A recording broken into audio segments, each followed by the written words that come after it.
Hey everyone, and welcome back to the Into the Woods podcast. I'm Rachel McGowan, your host and guide on this self-development journey. So I need to start this episode with a confession. There was a version of me not that long ago who would have heard the word manifestation and immediately gotten a little twitchy. Like, okay, but how? Give me the steps. Show me the data. What's the actual mechanism here? And if that sounds like you or like someone you love, this episode is specifically for you.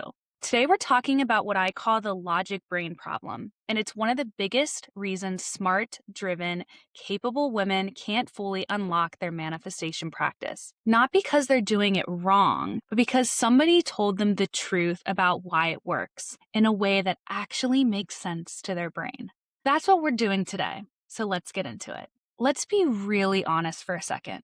The manifestation space has a messaging problem. So much of what's out there leans hard into the mystical, and I love that, I truly do. But it can also accidentally send the message that if you're skeptical, if you're analytical, if you need things to make sense before you can believe in them, you're somehow doing spirituality wrong. And that couldn't be further from the truth. Here's what I actually believe. The women who are most resistant to manifestation, they're often the best candidates for it.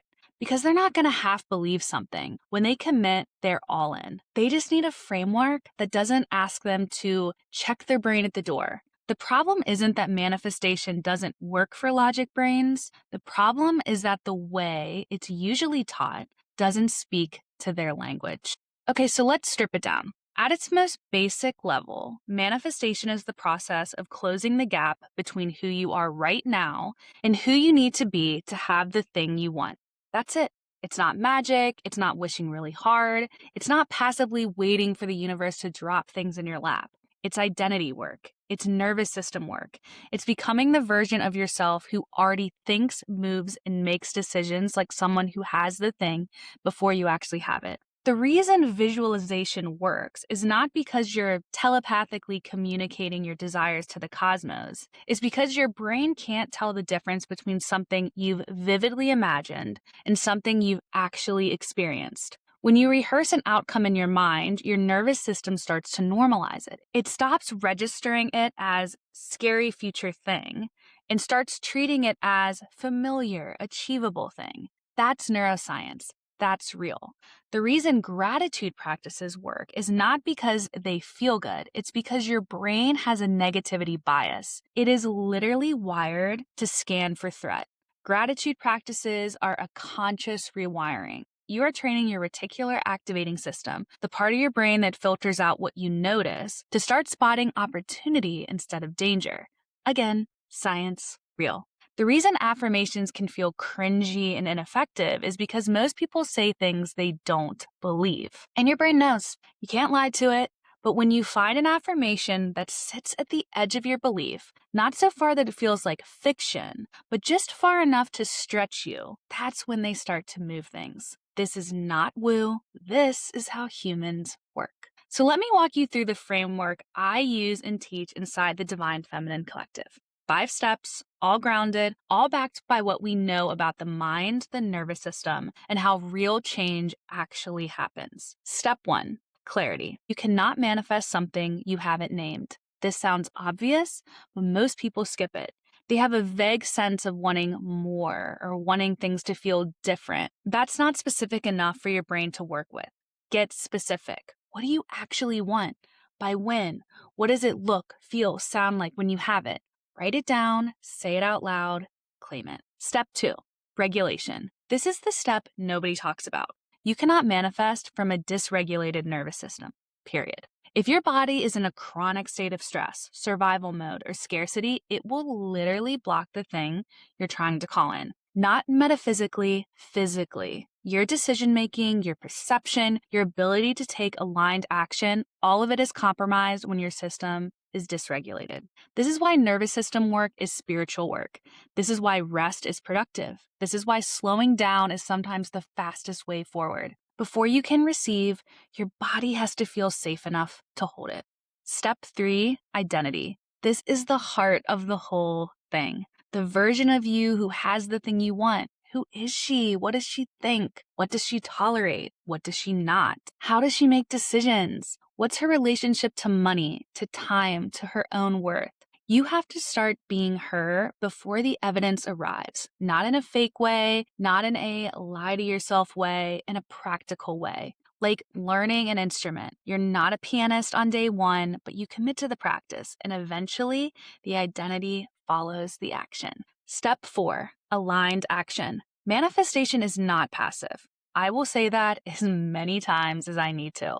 The universe responds to movement. When you take action from a place of alignment, not scarcity, not fear, but genuine belief in what you're building, that action carries a different energy.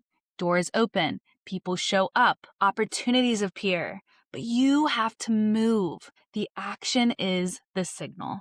Step 5, release. The hardest step for logic brains, honestly. At some point, you have to let go of how it happens. You can be clear on the what, you can be obsessed with the why, but the how, that belongs to the universe. This is not giving up. This is just being passive.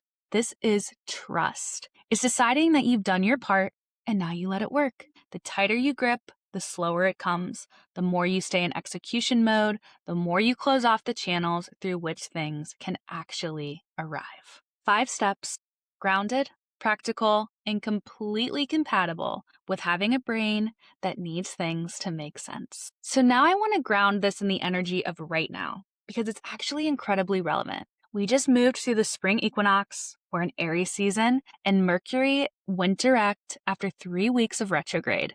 What does that mean for you in your practice? Aries season is the astrological new year. It's the energy of I decide, I begin, I go first. It is not the energy of waiting for conditions to be perfect. It's not the energy of let me just make sure I've thought about this enough. Aries says, ready or not. And Mercury direct means the communication channels are clear. The decisions you've been sitting on, conversations you've been avoiding, the things you've been circling, it is time to move. If you've been in your head about manifestation practice, too skeptical to fully commit, too analytical to fully surrender, this is the universe handing you an on-ramp. You don't have to abandon your logic. You don't have to fake belief you don't have yet.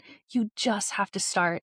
Take the first step in the framework. Get clear, regulate, declare your identity, then move. The rest follows. I want to end this episode with something real. I've spent years thinking that the spiritual side of me and the strategic side of me were in competition, like I had to choose. Am I woo or am I practical? And what I've learned and what I teach now is that the most powerful women I know are both completely. They have vision and strategy. They trust their intuition and they take action. They hold the belief before the evidence arrives and they do the work every single day. That's not a contradiction. That's integration. That's what grounded delusion actually is. It is the willingness to believe in something you cannot yet see while staying rooted enough to build toward it. That's available to you. Even if manifestation has felt weird, even if you've tried and it hasn't worked, even if part of you still isn't sure this is real, you don't need perfect belief. You just need enough. Okay, that's everything I wanted to share today. If this resonated with you, if you've been the woman who wanted results but felt weird about the woo, I want you to know you belong here.